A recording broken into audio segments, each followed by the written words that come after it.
E-Corporate World, Law Firms and IT Departments, Becoming One and the Same, by Antonio Lopez. Submitted for Bucks County Community College, Law 260, Computers in the Law Office, Spring, 2013.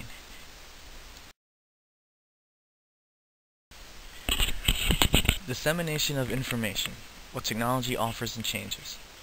First we have communication. With the advent of current technology, it is now possible and more for law practices to conduct teleconferences and depositions easily between clients or other law practices. This can help with issues of travel or due to tight schedules. Next is networking. Facebook and LinkedIn provide the easiest examples for this point because they also show the biggest differences between each other. Facebook is a social site meant for information sharing between friends and family, while LinkedIn is a social site created for professionals to network amongst each other for job-related reasons. Third, we have saving information. What this pertains to is to how information currently privy to legal professionals has to be safely maintained and stored for later use. This includes being able to, if needed, to recover data if it is lost. In addition, familiarity with the future means of saving and protecting information through cloud storage. For those who are not familiar with the term, it refers to the ability to pay to have information saved off-site from a law practice's own hard drive to another off-site server that will store information that is maintained and monitored by a professional data storage company. Today's legal professional. What's expected? They are to have an understanding of computer hardware and software. They are to know current trends with e-laws and how they pertain to their practice, be it corporate, family, divorce, wills, or criminal. Familiarity. Knowledge of common software, legal software.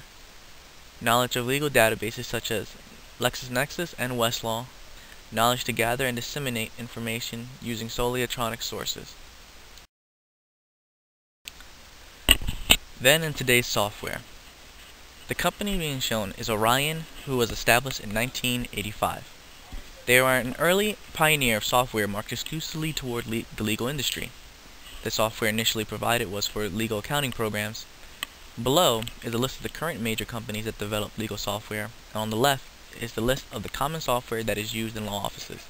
In addition, the software provided on the left is also the one that was taught throughout the course.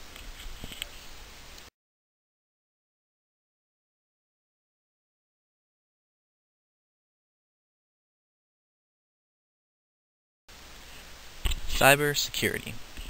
Precautionary steps.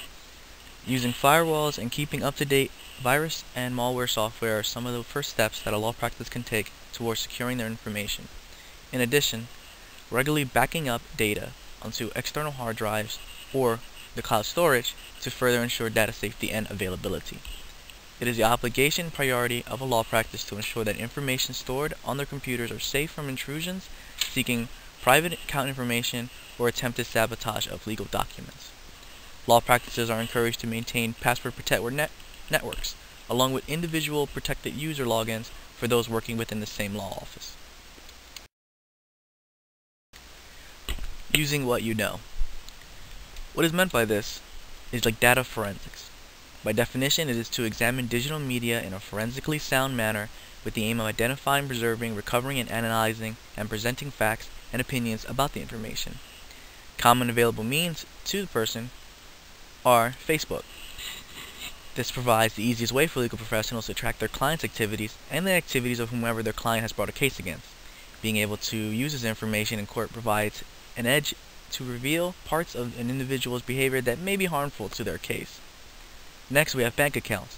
They are another means for legal professionals to investigate individual activities by requesting information from the individual, the information that you require for the court case.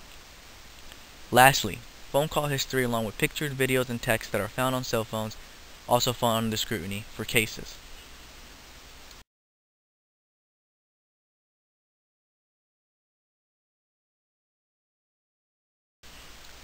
Using what you know, Part 2.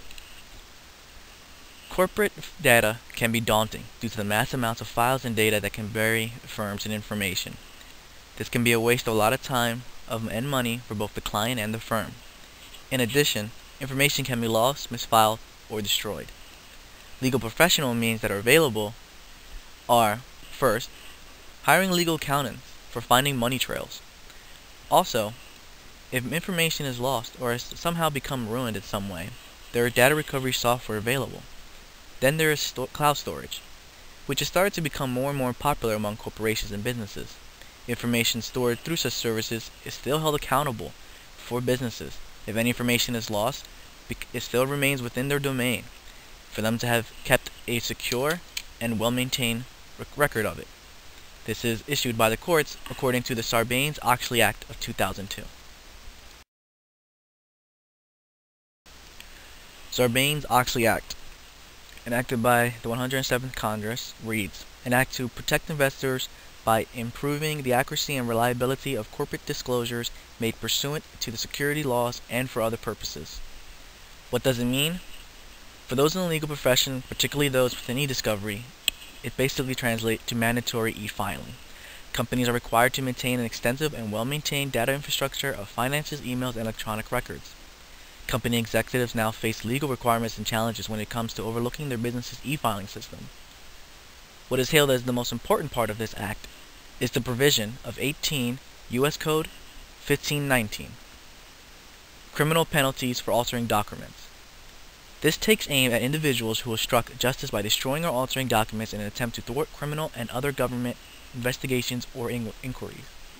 And as stated above, it has already been ruled that any information stored by cloud still falls under this act, and thus companies are still encouraged to maintain records of said information that is stored on the cloud, lest they also face penalties.